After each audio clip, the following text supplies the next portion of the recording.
Eu sou uma filha amada do Senhor. Meu nome é Sheila. Oi, Sheila. E gostaria de compartilhar um pouquinho, que à medida que eu fui entendendo esse programa, celebrando a recuperação da minha vida, ia me permitindo, ser tratada, ser trabalhada pelo Espírito Santo. E à medida que eu fui aprendendo, nas lições que eram abordadas ali semana após semana, eu fui descobrindo algumas áreas de deficiência na minha vida. Eu acredito que alguns aqui que já têm vindo, não sei se você já colocou lá no papel quais são as áreas de deficiência que você já encontrou. Se você não fez isso, faça. E se você ainda está apenas na fase de ouvir, então hoje é mais uma lição que vai ser abordada aqui, lição 16. Então pense se de repente algumas das palavras que serão ditas aqui não faz parte, de alguma área de deficiência que precisa ser trabalhada na sua vida. E após isso eu fui descobrindo, que eu trabalho, até hoje, em relação à procrastinação, ativismo, ira, murmuração, julgamento, preguiça espiritual que existe, E às vezes você tem ânimo para fazer tudo, mas para orar, para ler a Bíblia, falta ânimo, E nesse ciclo eu ainda estou trabalhando na crítica. Preciso vigiar mais em relação a isso. Eu tenho sido muito crítica em relação a algumas coisas. Como eu falei, nosso tema é reparo, mas antes de entrar, na lição, eu queria ler junto com vocês a oração que está nessa lição 16, pedir para a Mônica colocar ali, a gente vai ler junto, tá? Querido Deus, oro por disposição para variar meus relacionamentos passados e atuais. Mostra-me as pessoas que eu ofendi e ajuda-me a ter disposição para oferecer reparo a elas. Ó Deus, dá-me também tua força para tornar-me disposto a oferecer perdão a quem me feriu. Peço que me mostre o momento certo para agir de acordo com o que o princípio 6 mostra. Peço isso em nome de Jesus. Amém. Então vamos ver o que esse princípio 6 diz, que a gente acabou de orar aí. O princípio 6 diz: examino todos os meus relacionamentos, oferecendo perdão àqueles que me fizeram mal e reparando os danos que causei a outras pessoas, exceto quando fazê-lo provocaria ainda mais dano a essas pessoas ou terceiro. Pode ser que a pessoa que você precisa lá pedir perdão, ela não esteja preparada ainda, para mexer com ele nesse assunto. E ele é base no versículo que está lá em Mateus, capítulo 5, versículo 7, que diz: felizes as pessoas que têm misericórdia dos outros, pois Deus terá misericórdia delas. E passo 8, que diz: fizemos uma relação de todas as pessoas a quem prejudicamos e nos dispusemos a reparar os danos a elas causados. Se você ainda não fez essa relação, está nas lições lá anteriores de inventário, você precisa fazer, precisa sentar, separar um tempo para relacionar essas pessoas que você causou dano e as pessoas também que causaram dano a você. E em Provérbios 14, 9 diz: os tolos pecam e não se importam, mas os bons querem ser perdoados. E eu vou pedir para a Mônica colocar um slide do acróstico. Toda lição nós temos um acróstico, E a gente está falando sobre reparo. E de forma resumida, eu coloquei apenas o tópico dele. E o R que diz: reconhecer a dor e os danos que causamos. O E de encorajar uns aos outros. B de preparar uma lista. A de agir não só por eles. R de reconhecer o momento certo. E o O de orientar nossa vida pelas promessas de recuperação. Então eu não vou ler esses tópicos que estão aqui não, no livro. Quem já tem o livro desafio sempre já com a lição lida, com as perguntas lá respondidas. Então eu decidi assim, trazer aqui nessa noite alguns testemunhos que falam exatamente sobre reparo, né? Porque eu acredito que o testemunho, exemplos, fixam mais, né, do que às vezes a própria lição, né? O que seria esse reparo, já que a gente está falando sobre o assunto. Eu queria dizer que antes disso, nós somos pecadores, todos nós, né? Nós erramos, vamos continuar errando, falhando, mas é necessário a gente ter em mente que a gente precisa reconhecer o nosso erro, a gente precisa mudar de rota e pedir perdão a quem de direito. O fato da gente ser pecador, porque a gente é pecador, a gente é carne, a gente vai sempre errar, ok. Mas a gente precisa reconhecer o erro, né, mudar a rota, começar a acertar as coisas e principalmente ir lá que a gente ofendeu e pedir perdão.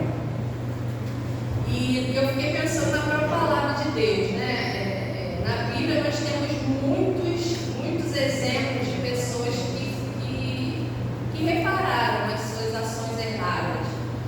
E eu trouxe aqui o primeiro exemplo, que foi do apóstolo Paulo. Porque quem foi o apóstolo Paulo antes de ter um encontro com Jesus? Ele nem Paulo se chamava, né? Ele era Saulo. E Saulo ele era fanático pelas leis judaicas. E ele era capaz de perseguir e matar os cristãos. E antes, né, como eu falei, antes de ser Paulo, ele era Saulo, né? Então ele só respirava o quê? Saulo respirava ameaças e morte contra os discípulos de Jesus. Ele apresentou-se ao sumo sacerdote e pediu cartas de recomendação para as sinagogas de Damasco, para o quê? Para levar os cristãos presos para Jerusalém. Homens e mulheres que ele ia encontrando pelo caminho, né? O objetivo dele era prender essas pessoas. E foi ele que apoiou, né, a morte ali de Estevão. Né? Estevão foi apedrejado e ele foi um daqueles que, ok, pode matar. Né? Então, Paulo ele tinha muito que reparar naquela ocasião. Né? E a gente pode afirmar que Paulo fez essa reparação após ter um encontro com Jesus. Se a gente for ler, né, quantos livros lá no Novo Testamento foram escritos pelo apóstolo Paulo. Né? E a gente pode dizer que Paulo fez esse reparo.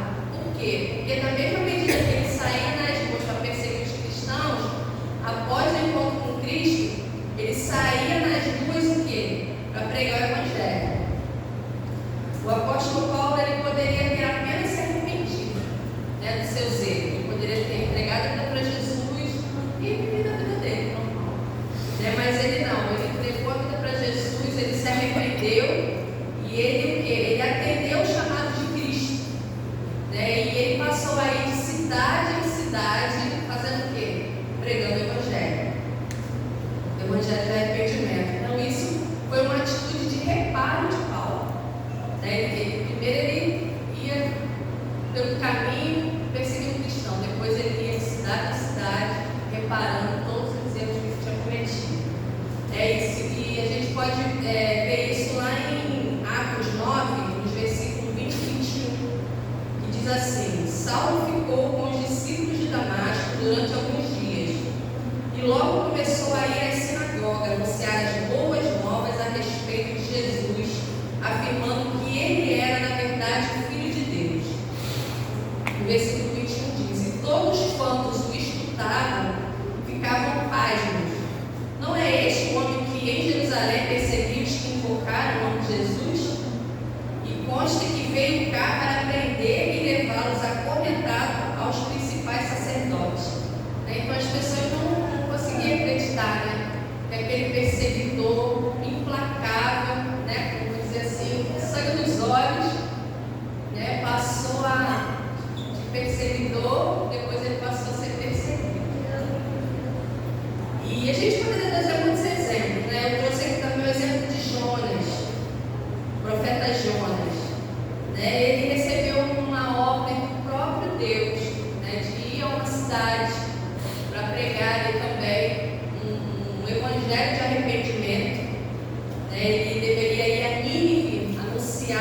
uma mensagem de julgamento que Deus havia decretado para aquele povo. E ser profeta naquela época já era difícil, né? Ser profeta entre o povo de Deus já era difícil, porque mesmo sendo o povo de Deus, o povo é um povo rebelde, né? Bem diferente dos dias, né? Só que não. Então, se já era difícil ser profeta junto ao povo de Deus, imagine ser profeta em outra nação, em outro lugar. Nínive, havia um povo ali que era conhecido por, eu até coloquei aqui, era conhecido por ser um povo muito violento e muito cruel. E eu pesquisei essa viagem da onde Jonas estava até a cidade de Nínive, era tipo, quase um mês andando a pé. A viagem era feita, a maioria delas a pé praticamente. Então você imagina, você sair da sua cidade, lá para o povo, onde era conhecido por ser cruel, para levar uma mensagem de apocalipse, né? Apocalíptica, praticamente. Se vocês se consertarem, Deus vai destruir essa cidade. E Jonas relutou tanto que foi parar na barriga do grande peixe, né? Creio que a maioria aqui conhece a história. Se você não conhece a história, você vai lá no livro de Jonas, lá na Bíblia. É um livro que tem, se não me engano, acho que 4 capítulos só, é um livro bem curtinho, para você conhecer toda a história. E Jonas relutou, mas ao final, lá no capítulo 3, a gente percebe que Jonas também fez esse reparo. Ele reconheceu que ele mudou a rota daquilo que Deus tinha traçado para ele. E fez que está lá, os primeiros versículos do capítulo 3, que eu pedi para a Mônica colocar no livro de Jonas. Capítulo 3, a gente vai constatar que Jonas fez reparo. Jonas se levantou e foi a Nínive segundo a palavra do Senhor. Ora, Nínive era uma cidade muito importante diante de Deus. Era necessário 3 dias para percorrê-la, toda a cidade de Nínive, né? Jonas começou a percorrer a cidade, caminho de um dia, e pregava dizendo: ainda 40 dias e Nínive será destruída. Os ninivitas creram em Deus, proclamaram um jejum e vestiram roupa feita de pano de saco, desde o maior até o menor. Então Jonas fez o reparo que deveria ser feito, e fez tão bem feito que aquele povo, de fato, aquele povo realmente se arrependeu, mudou a rota, e Deus também mudou a sentença daquela cidade. E o maior exemplo de reparo foi o próprio Jesus. Só que, ao contrário de todos os outros personagens, Jesus ele fez o reparo por nós. E por que o maior reparo? Porque morreu na cruz? Também. Mas porque ele reparou algo que não tinha sido ele que havia feito. Jesus ele reparou o meu erro e o seu erro. Erro e falha essa que jamais eu e você poderíamos fazer esse tipo de reparo. Porque Jesus, diferente da gente, ele não tinha pecado nele. Não havia deslize na vida de Jesus. Mas ele foi lá e fez o reparo. Eu penso que por maior que fosse o animal, por mais sacrifício que fizéssemos, jamais seríamos capazes de fazer tão grande reparo. E eu queria trazer aqui,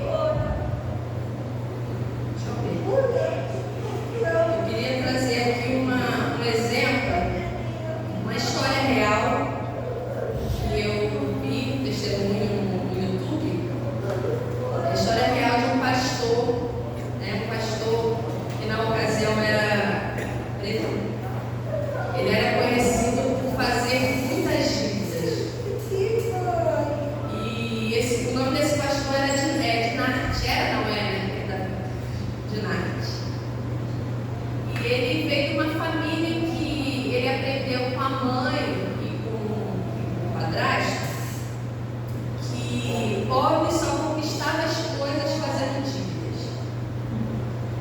E ele casou com uma moça, na ocasião, que viveu um lar cristão, e diferente dele, ela aprendeu com o pai e com a mãe que aquilo que a família ganhasse, os 10% era de Deus e o restante eles davam jeito.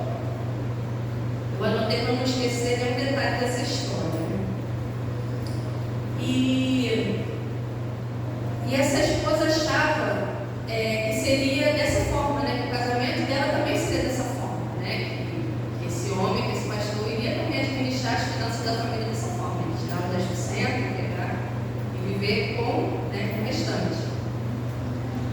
Mas, não só esse pastor fazia dívidas e mais dívidas, né? Esse pastor, além de fazer essas dívidas, ele, né, além de pastorear uma igreja, uma cidade, ele vivia enrolado financeiramente, assim, ele devia toda uma cidade. E quando a esposa dele ia falar a respeito disso, né, ele precisava se consertar, precisava mudar, dar um jeito, né, de parar de ficar pedindo empréstimo, de parar de fazer dívida, ele sempre falava mais alto, né? Ele falava: eu sou sacerdote, eu sou cabeça, eu sou líder, eu sou pastor. Quem sabe sou eu, né? Em outras palavras. E ele mesmo conta, né, na verdade, essa história. E ele conta que um dia a filha dele perguntou por que na casa dele só tinha macarrão. Filelinha, espaguete, o que mais? Todo tipo de macarrão, eu só comia um macarrão. A vida do homem não prosperava, gente. Então, né, não tinha condições de comprar outra coisa além de macarrão para a família comer. E um dia a esposa dele, depois de 21 anos vivendo nessa situação, e ela tentava ajudar ele, né? Ela costurava para fora, ele pegava as costuras, e o dinheiro que ela ganhava, ela tentava tampar os buracos que o marido ia fazendo no caminho fora. Mas não adiantava, né? Ele era especialista em fazer dívida. Então, por mais que ela tentasse ajudar, não conseguia fazer muita coisa. E aí ele conta que um belo dia a esposa dele debruçada lá em cima da máquina de costura, ela orou a Deus e pediu: Senhor, me ajude a consertar o meu marido, mude ele e transforma ele. E ela sentiu que no seu espírito, né, lá dentro, Deus falou para ela o seguinte: você quer que eu mude ele? Então saia da minha frente. E deixa eu ver, para eu não perder nada, né? E daquele dia em diante ela parou de tentar ajudar ele com dinheiro que ganhava costurando, e depois disso as coisas só pioravam, né? Porque o pouquinho que ela conseguia ajudar, ela parou, né? Já que Deus não saiu da frente, então foi só ladeira abaixo. E aí um dia um pastor chamado Wilson Bifano, que ele conta que esse pastor é aqui no Rio, né? Disse que estava indo da cidade desse pastor e queria ir visitar até sua casa.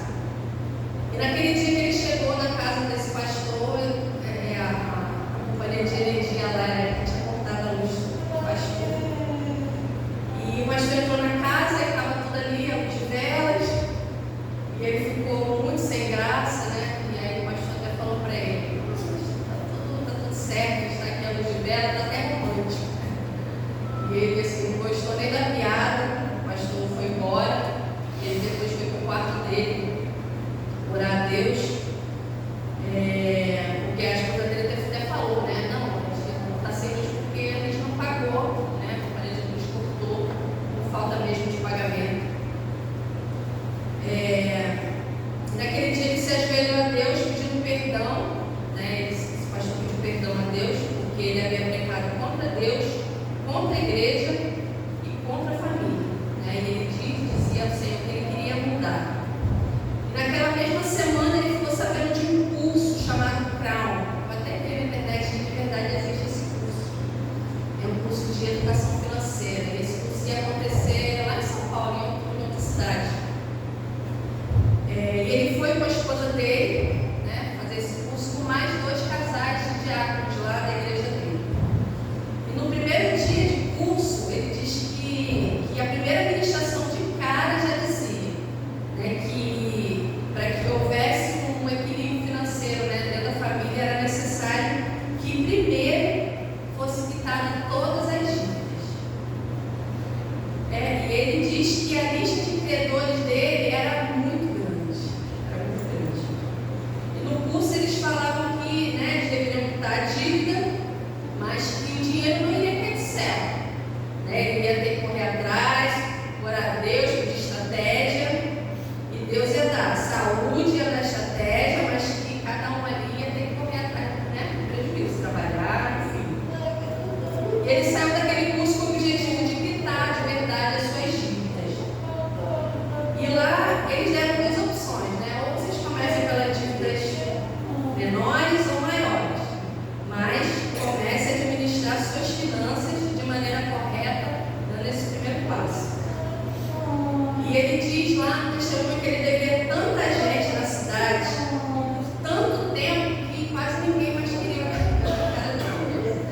bom senso e disposição, mas uma percepção cuidadosa do momento propício.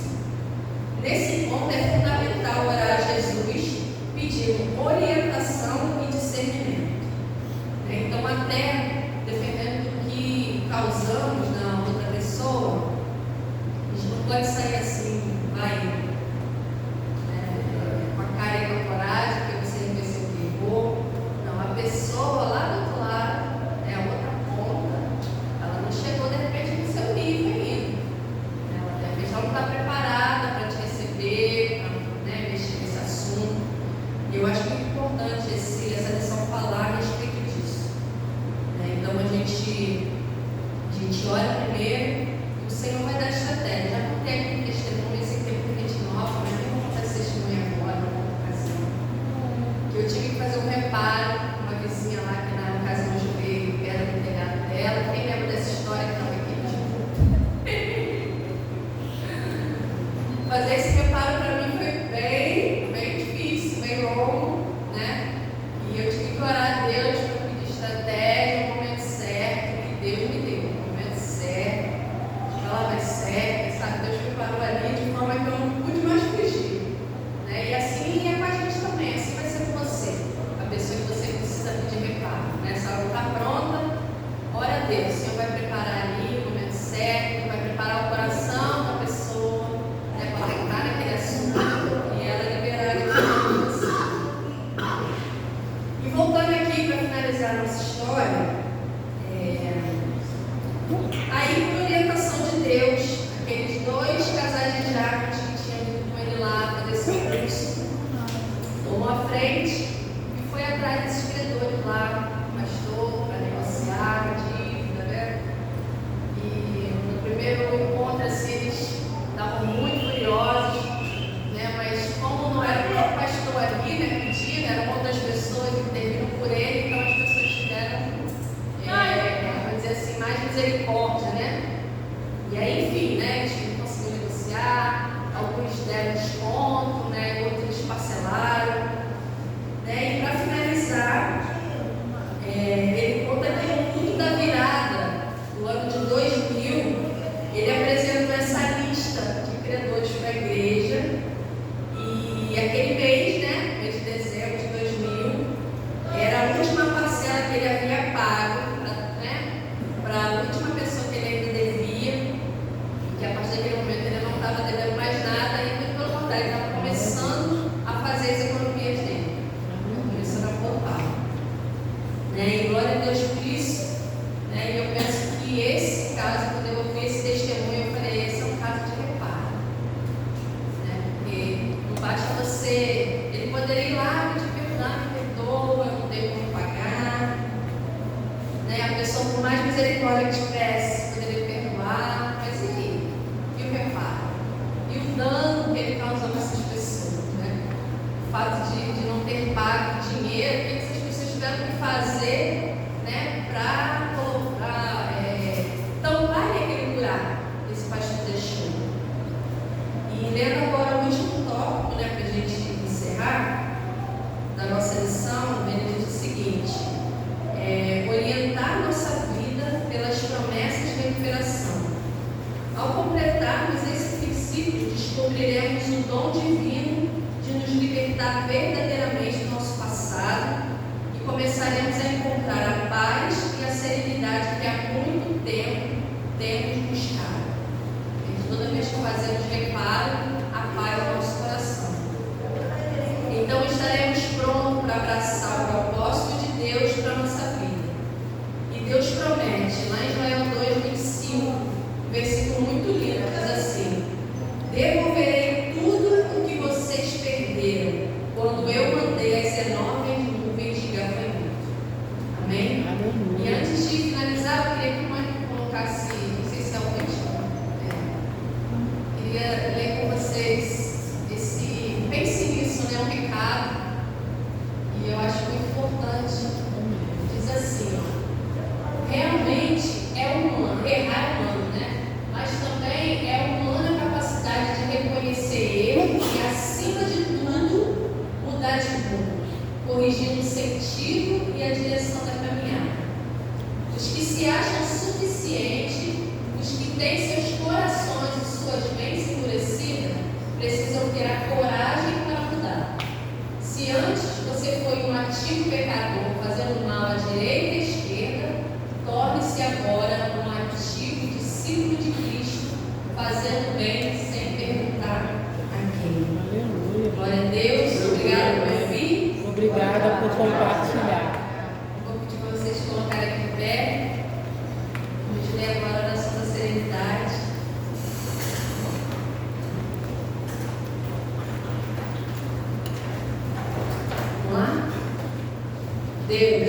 Conceda-me a serenidade para aceitar aquilo que não posso mudar, a coragem para mudar o que for possível e a sabedoria para saber discernir vivendo um dia de cada vez, apreciando o momento de cada vez, recebendo as dificuldades como um caminho para a paz, aceitando este mundo cheio de pecados como ele é, assim como fez Jesus, e não como gostaria que ele fosse, confiando no Senhor para tudo dar certo, se eu me entregar à sua vontade, pois assim poderei ser razoavelmente feliz nessa vida e supremamente feliz ao seu lado na outra. Amém. Você pode aplaudir.